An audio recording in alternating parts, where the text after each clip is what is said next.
वज़ीर-ए-आज़म शहबाज शरीफ ने कहा है कि गजा पीस बोर्ड में शमूलियत का फैसला काबीना में मुशावरत के बाद किया गया। लंदन में मीडिया से गुफ्तगू में उन्होंने उम्मीद जाहिर की कि गजा समेत पूरे खित्ते में अमन कायम होगा। वज़ीर-ए-आज़म ने T20 वर्ल्ड कप में पाकिस्तान की शमूलियत के हवाले से सवाल का जवाब देने से गुरेज किया।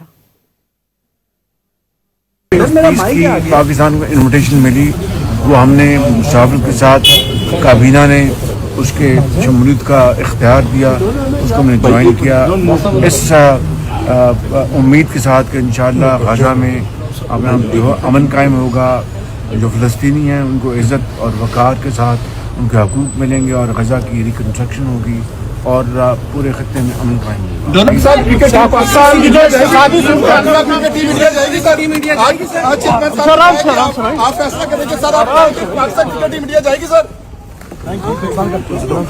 वज़ीर-ए-आज़म शहबाज शरीफ ने कहा है कि गजा पीस बोर्ड में शमूलियत का फैसला काबीना में मुशावरत के बाद किया गया। लंदन में मीडिया से गुफ्तगू में उन्होंने उम्मीद जाहिर की कि गजा समेत पूरे खित्ते में अमन कायम होगा। वज़ीर-ए-आज़म ने T20 वर्ल्ड कप में पाकिस्तान की शमूलियत के हवाले से सवाल का जवाब देने से गुरेज किया।